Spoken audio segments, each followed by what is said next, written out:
The secret of getting ahead is getting started. Myself, Namrata Kishnani, Assistant Professor, the Department of Management, the Bhopal School of Social Sciences, welcomes you all in this module of Institutional Finance. Today, we will be covering finance and its importance, classification of financial resources, types of banks, functions of banks, role of banks in entrepreneurship development and promotional banks and their schemes. So, let's get started with finance. As we know, the word is comprising of two words, institutional finance. Then first, we will focus on what is finance. Finance is the lifeblood of every organization. It's the science and art of managing money for achieving the desired goal. An entrepreneur or an investor assess the needs and the sources of finance as per the projections of the production or the sales volume, material or machinery required in his project report before initiating any of the economic activity. Thus, finance is a prerequisite of starting every enterprise from accumulating all the essential resources, be it men, material or machinery for production and distribution of goods and services.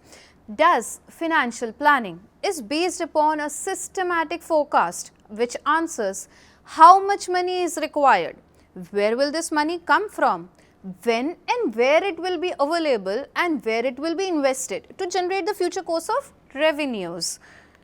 To simplify, let's take an example of an entrepreneur or a fresh pass out Milan who wants to start a fast food restaurant chain. He assesses the financial requirements of starting up the economic activity, which can be classified as machinery, that is the microwave ovens, grillers, kitchen essentials, etc. Furniture in terms of tables, chairs, kitchen essentials, cabinets, shelves, etc. Cutlery and disposables, raw materials to cook, that is the vegetables, fruits, spices. Cash to pay the salaries of people, electricity expenses, the telephone or internet bills and whatever the overhead charges. And lastly, the stationery, the office supplies, the brooms, mops, etc. Basically, he has classified the financial requirement in terms of the fixed or the current or the working capital finance, which he has to assess that from where the money will be arranged and how much money will be invested in the fixed or the working capital financial requirement. Thus, in financial terms, the function of finance can be classified as capital budgeting, that is how much investment in which fixed asset and when. The capital structure, that is it answers how, when and from where to raise the money, that is the debt and the equity component. The working capital management, that is how to manage the short term capital flows, the cash flows, the current assets and the liabilities of the organization. Shortage or excess of finance adversely impact the operating efficiency and profitability of an organization. An entrepreneur should be very careful in assessing the financial needs and thus takes three things into consideration, that is an adequate money supply to pay for the purchase considerations, sufficiency of capital at disposal to support the business operations or the working capital financial requirements for a shorter duration, basically some 3 to 4 months, and lastly enough provision to pay for the contingencies or the unexpected business expenses, which is normally 10 to 15% of the working capital requirement. Now, as we move forward, we will be discussing the various classification of the financial sources. The financial sources can be classified on the basis of permanence, that is the fixed capital finance or the working capital finance. Fixed capital finance is the finance which is invested in the business for a longer duration period, basically in the fixed assets of the firm, that is land, building, machinery, equipments and as such where the investment is for more than 5 years and so. Now, the working capital finance is the finance which is required for the operations of the business, which is for a shorter duration period, normally considered for 1 year. Now, as we move forward, the second classification of the financial resources is based on ownership. Based on ownership, the financial requirement or the sources of finance can be classified as internal sources and the external sources. The internal sources of finance can be further classified into the owner's capital or the equity, or the retained earnings or the reserves. Basically, the internal sources of finance are the cash reserves or the cash sources where the firm does not have to take any of the help from external third parties or any of the external sources. That is the promoter's capital, that how much they have invested in the business, or the equity shareholders who are the partners in the business are treated as the owner's capital or the equity.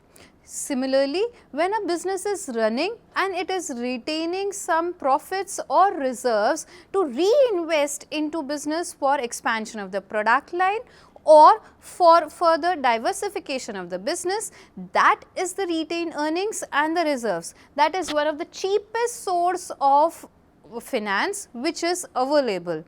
When we move forward to the external sources of finance, these are the sources of finance which are taken from the third party or the external parties, that is outside the firm, which can be the financial institutions, the creditors, the bankers, or various other outsourcing agencies.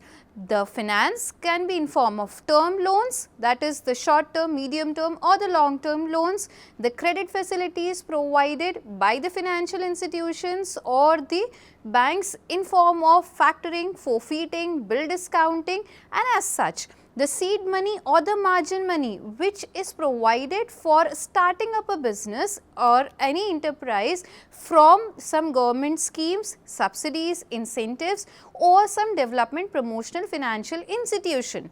And the hire purchase and lease, which is normally taken as a restitute to purchase some of the equipments, machineries or some automobiles, anything which is required for running and operating the business smoothly. These are prominently the external sources of finance. As we move forward, the third source of finance is the duration, that is division of finance on the basis of duration, that is the long term sources of finance and the short term sources of finance. Basically, the long term sources of finance can be shares, debentures, reserves, term loans, public deposits. These are all the sources which a company or organization can retain for a longer duration or does not have to redeem in some near term. That is, the firm can restitute upon these sources of finance for some 8 to 10 years and does not have to redeem the same. However, the interest or the dividend has to be paid, but which is a very marginal amount of such. The short term sources of finance can be classified as the short term loans which can be taken from the bank overdraft or the cash credit, which is mostly availed by all the small entrepreneurs or the businessmen for taking care of their working capital needs. The accrued payments, which are the payments that have to be made by the business or the organization but haven't been paid, which gives you a restitute period or a comfortable period to pay at a later stage. Factoring, where the business have sold some goods or any of the services, but they have received a bills of exchange in return of it instead of the payment. However, the business needs money or the working capital to manage the operations of the business. The business have a restitute in terms of factoring, where the bills of exchange can be given to the bank or any of the financial institution, which gives the business 85% of the money or the cash requirement on current basis, while the 10 to 15% is given at a later stage after deducting the fee amount when the money is received from the creditors of the business. Similarly, discounting of bills and the trade credit. Trade credit is one of the most prominent used short term sources of finance in the business by even the small, the medium or the huge or the large entrepreneurs. That is where the goods are being sold, but the payments are not made at the current stage, but they are paid in some 3 to 6 months or 1 year as per the industrial norms or the basis. Finally, as we move forward towards the traditional or the modern classification of the finance, the traditional sources can be said as shares, debentures, loans or reserves which were operational since 17th century when the industrial revolution began and the financial institutions came into existence. However, as the needs change and the businesses expanded, becoming more dynamic and becoming more international, then the finances have evolved into the export finance, the lease and hire purchase, factoring and forfeiting, bills of exchange, letter of credit, to obviously manage the financial terms and the requirements of an international business. The modern sources of finance have evolved with the dynamism of the technology and information age of this evolving business needs and the growth for economy, which have taken a form of venture capitalist, angel investors, euro bonds, ADRs or the GDRs, which are commonly known, which is the American depository receipts or the global depository receipts of financing from third nations or the international sources. Then the financial institutional investors, which have invested their lot of sums into the Indian economy recently in last decade, looking at the prospects of economic growth in the Indian markets. With this, we complete the first part of the institutional finance, which have covered the finance term, that is, what is finance, the financial structure, the management importance, or what are the functions of finance with the classification. Now, in the second part of the module, we will be covering the institutional finance, basically covering the financial institutions which have provided the sources of finance to the entrepreneurs for economic growth and development. The financial institutions are the banking and the non-banking companies that engage in accepting deposits and lending money.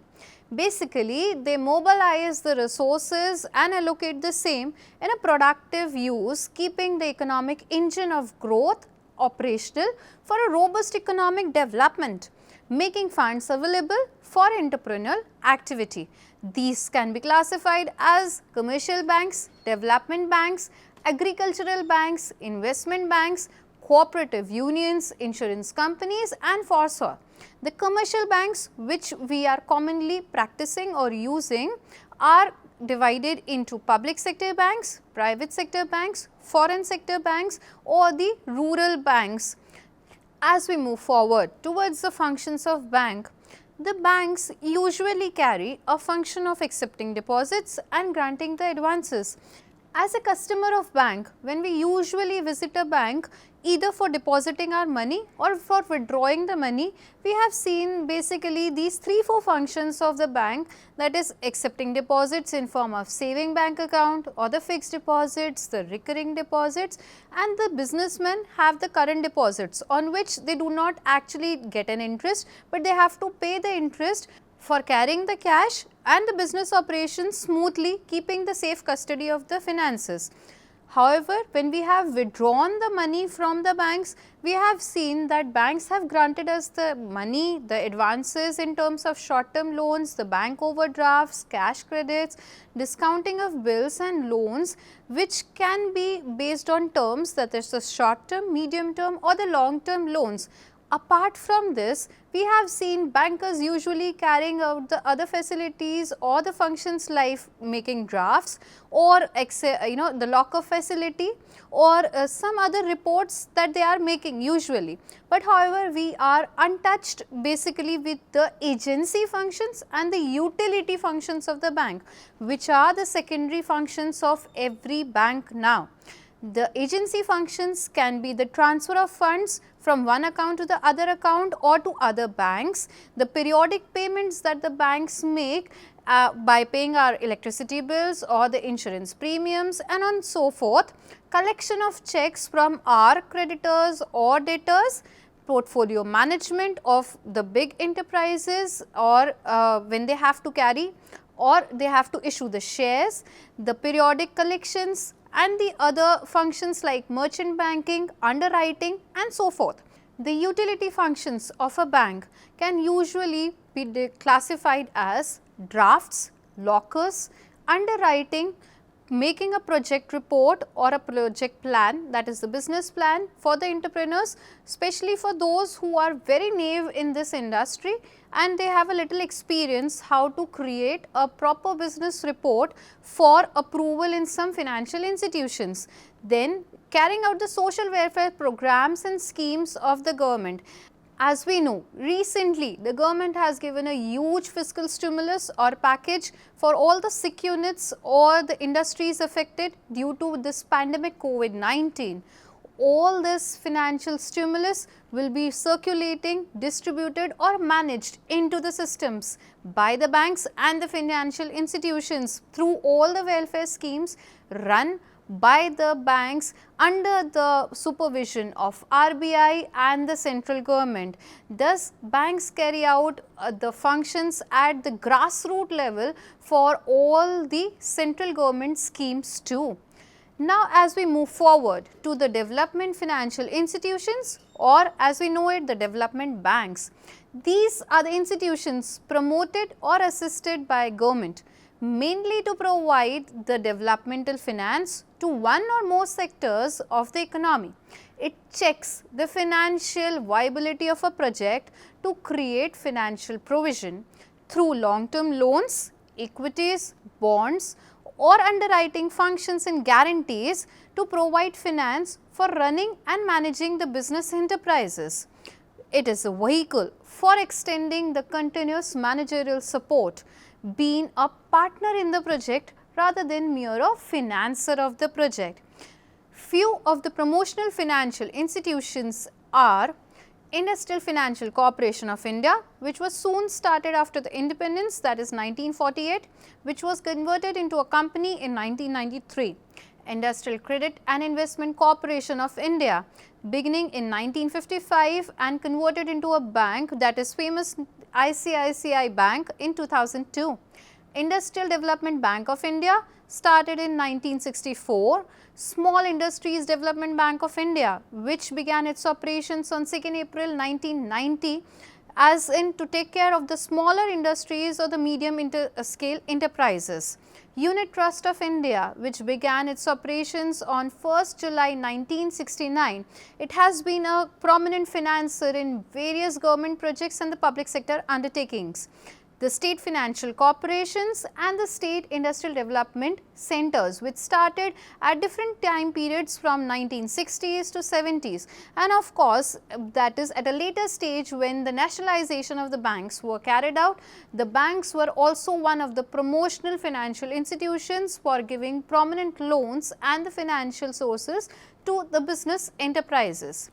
Now, as we move forward to the assistance by promotional financial institutions, they provide the long term and the medium term loans for procuring the fixed capital assets, construction activities, purchase of machinery, equipment or more. It gives guarantees for loans taking up the capital market. It helps to keep the custody of shares, loan documents and any other expensive things or the utility things. It gives expert technical and management advice to the industries. It provides promotional finance for expansion or modernization of the organization. Lastly, they provide the credit assistance to small industries for carrying out the various functions by not only providing them the financial sources to run and operate the business, but also providing assistance in form of technical, managerial and the marketing assistance, whereby the organizations can expand and operate smoothly. Thus, we come to the last portion of this institutional finance, that is the role of promotional institutions in entrepreneurship development. Banks have played an instrumental role in providing assistance for trade and industrialization, for economic development and growth, mobilizing the savings from people having excess, putting up to the productive purposes, that is in businesses, and to the entrepreneurs who can utilize the money to grow and leverage the same. That is, it has increased the productivity of capital which was lying idle, using the financial instruments for productive purposes. Next, it has led to capital formation and circulation of money through the venture capitalist, that is the people who have the money but do not have the business ideas. For them, giving a platform to those people, those who having ideas but do not have the money, thus giving the buyers or the suppliers line of credit, advisory services for export development, marketing, finance, technical advices, and so on so forth.